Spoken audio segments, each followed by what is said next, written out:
और जो सूरत हाल पाकिस्तान को देखने को मिल रही है वो सूरत हाल ना होती मुल्क के अंदर।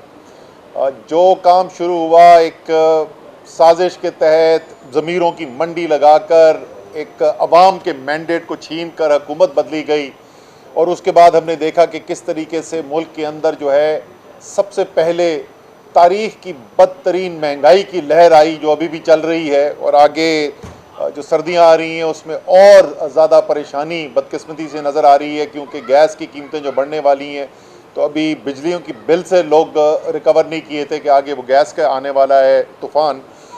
फिर उसके बाद ख़बरें पाकिस्तान में नहीं सिर्फ बल्कि आलमी मंडी से ख़बरें आनी शुरू हुई कि जी पाकिस्तान जो है वो खुदा न खास्ता दिवालिया होने का ख़तरा है। और अब जो मौजूदा सूरत हाल है कि बात जो है वो पाकिस्तान के एटमी असासों के ऊपर बातचीत शुरू हो गई है। मुल्क जो है वो बद से बदतरीन सूरत हाल के अंदर जाता चला जा रहा है, और एक पाकिस्तान की तारीख़ की शायद कम से कम 1971 के बाद से सबसे ज़्यादा ख़तरनाक सूरत हाल पैदा हो गई है। इसलिए ये और भी ज़रूरी है, ये कोई आम बाई इलेक्शन नहीं हो रहा, ये आप समझें कि पाकिस्तान के लिए जो एक जिहाद किया जा रहा है, जो जद्दोजहद है पाकिस्तान की हकीकी आज़ादी के लिए और इन ख़तरात से पाकिस्तान को निकालने के लिए, ये आज के इलेक्शन को उसी का हिस्सा आप समझें।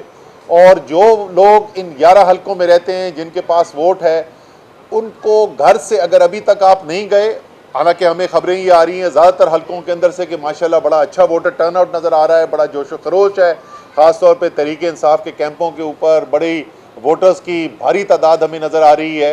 लेकिन अगर आप अभी तक नहीं गए तो फ़ौरन निकलें और सिर्फ खुद ना डालें जाएँ वोट डालने के लिए, अपने साथ अपने घर वालों को भी साथ लेके जाएँ, अपने दोस्तों को, मोहल्ले वालों को, सबको बोलें कि ये आपकी कौमी ज़िम्मेदारी है कि ये पाकिस्तान जो इस वक्त इतने शदीद ख़तरात के अंदर घिरा हुआ है, उसको ज़रूरत है कि सारी कौम जो है वो मुल्क के लिए इस आज़ादी की जद्दोजहद के लिए अपना हिस्सा डाले।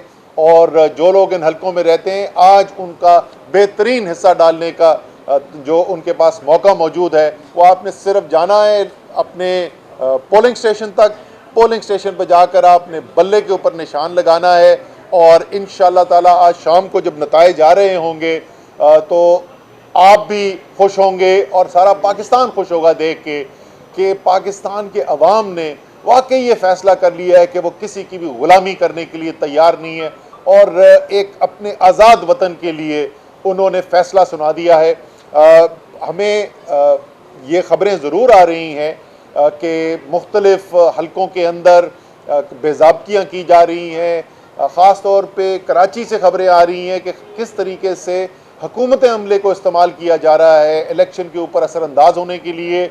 उनको भी हम खबरदार करना चाहते हैं, और अपने वोटर्स को भी कि आपने नज़र रखनी है। मीडिया तक हमारे कंट्रोल रूम के अंदर यहाँ पे तमाम चीज़ें आ रही हैं, वो हम मीडिया तक पहुँचा रहे हैं और सारे पाकिस्तान तक पहुँच रही हैं। इलेक्शन कमीशन को भी देख रहा है।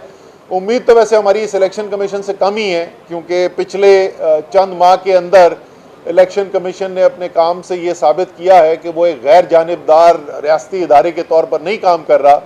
लेकिन फिर भी सारी कौम की आपके ऊपर नज़र है, और आज देखा जाएगा एक फिर इम्तहान है इलेक्शन कमीशन का कि ये जो तमाम बेज़ाब्तियाँ होती हुई नज़र आ रही हैं, क्या उसके ख़िलाफ़ एक्शन लिया जाएगा।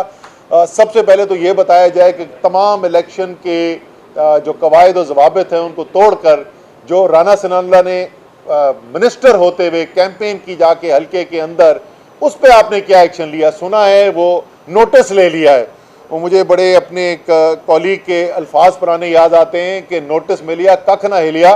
तो क्या ये सिर्फ नोटिस ही रहेगा या वाकई में इलेक्शन कमीशन जो है अपना कोई फैसला ऐसा करेगा जिससे वाकई में कानून की जो खिलाफ वर्जी की गई है उसके ऊपर हकीकी माने में कोई एक्शन लिया जाए।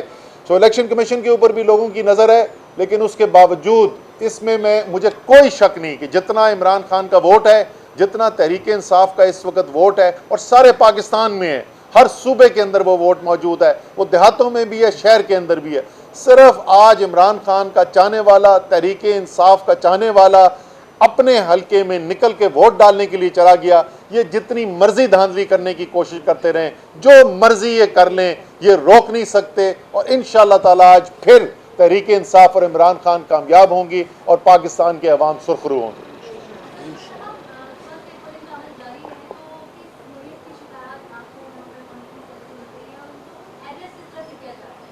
देखिए कुछ पोलिंग स्टेशंस के कुछ हलकों के अंदर से जो है वो ज़ोर ज़बरदस्ती की खबरें आ रही हैं।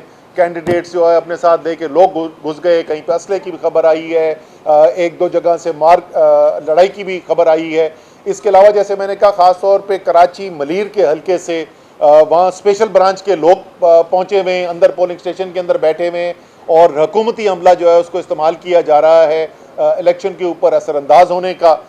तो ये मुख्तलिफ नौइयत की खबरें आ रही हैं। कुछ पोलिंग लिस्ट वाला के बारे में भी शिकायत जो है वो भी मिली हैं। आप क्या कहेंगे, आज की जीत उन्होंने बहुत सारी सीटों पर को नॉमिनेट किया, उनकी जीत के लिए कितना पुरुमीद है आप? बिल्कुल पुरुमीद है जी, जैसे मैंने पहले कहा, और सिर्फ मेरा नहीं है, बहुत सारे जो आज़ाद तजिया निगार हैं उनका भी मानना ये है कि अगर आज एक साफ शफाफ इलेक्शन करवा दिया जाए तो 2/3 अक्सरियत से इमरान खान दोबारा वज़ीर आज़म मुंतखब होकर आएंगे। और मेरे ख्याल में आज शाम को जब आप रिज़ल्ट देखेंगे तो आपको उस रिज़ल्ट के अंदर, आज के रिज़ल्ट के अंदर भी उसी की झलक नज़र आएगी। बहुत शुक्रिया।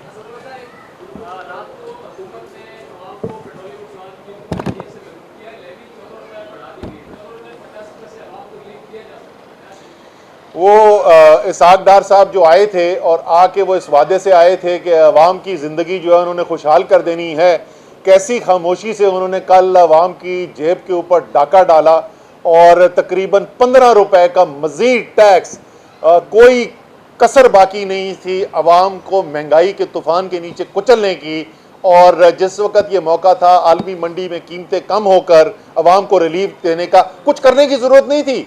कोच इसहाक डार साहब को कोई बड़ा काम करने की जरूरत नहीं थी अवाम की बेहतरी के लिए, सिर्फ इतना सा करना था कि जो आलमी मंडी के अंदर कीमतें गिरी थी उस कीमत, उसकी बेहतरी जो है वो अवाम तक पहुंचने देते। लेकिन उन्होंने फिर जुल्म किया, शायद इसलिए कि वो जब अमेरिका गए, वहां से IMF से इनकी जो बातचीत हुई है तो वहां से इनको दोबारा 2 टके का जवाब मिल गया है, और इसलिए सर झुका के उन्होंने वही किया जिस गुलामी को मानने की बुनियाद के ऊपर इनको हुकूमत मिली थी, वही गुलामी का फैसला किया और 15 रुपए जो है मजीद बोझ अवाम पर डाल दिया। जब से इसहाक डार साहब आए उनकी प्रेस कॉन्फ्रेंस में मुसलसल यही तासुर मिल रहा है कि 4 साल में तहरीक इंसाफ की हुकूमत ने मईशत को तबाह कर दिया। डॉलर जो है वो अब आके स्टेबल होना शुरू हो गया है। क्या कंपेरिजन करते हैं अपने दौर का इस दौर? 3 साल 8 माह, कितने महीने हो गए टिका खान? ये हो गए 44 महीने। 44 महीने के अंदर तहरीक इंसाफ की इलेक्शन, जुलाई 25 को जब इलेक्शन हुआ, उस वक़्त से आखिर तक 51 रुपए की, डॉलर रुपए की कदर में कमी आई थी। 44 महीने में 51 रुपए की। इस इम्पोर्टेड हुकूमत को 6 महीने मुकम्मल हुए हैं, और आज जिस दिन वोट ऑफ नो कॉन्फिडेंस आया था उससे 40 रुपए कमी आ चुकी है सिर्फ 6 माह के अंदर। ये तकरीबन 7 से 8 गुना ज़्यादा खराबी है मेरे भाई। जिस वक्त तहरीक इंसाफ की हुकूमत ख़त्म हुई तो ज़रूरी अशिया की अफराते ज़र की जो शरह थी वो 16% थी। जिस दिन इमरान खान को साजिश के तहत हटाया गया हुकूमत से, वो 16% से बढ़ के इम्पोर्टेड हुकूमत में 45% तक गई। अच्छा, डार साहब ने अपने पुराने काम शुरू कर दिए ना। वो आपको पता है कि IMF ने जो पिछली इनका दौर था उसमें इनको कहा कि इनके ऊपर इल्ज़ाम लगाया कि ये अदादो शुमार के अंदर हेर फेर करते हैं।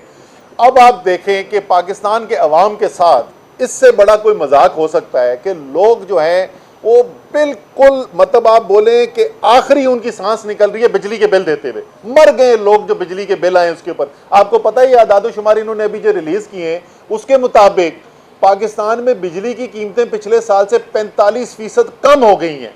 मेरे ख्याल में सब पाकिस्तान को करना ये चाहिए, सब अपने बिजली के बिल लेकर जाएं और उनसे मुतालबा करें कि जो पिछले साल बिल दिया था ना उससे 45% कम उनको बिल दिया जाए, क्योंकि हुकूमत ने, डार साहब ने अपने आदादो शुमार जो है उसके अंदर तो यही लिखा है कि 45% बिजली सस्ती हो गई है।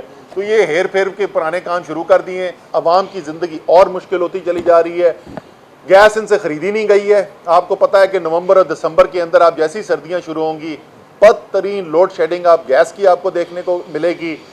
इस वक्त जो है इतने बड़े बड़े बिजली के बिल देने के बावजूद इस वक्त बिजली की बुरी तरीके से लोड शेडिंग की जा रही है। हालांकि पाकिस्तान के अंदर कम से कम 7 या 8 हज़ार मेगावाट जितनी बिजली चाहिए उससे ज़्यादा मौजूद है, उसके बावजूद जो है लोड शेडिंग की जा रही है।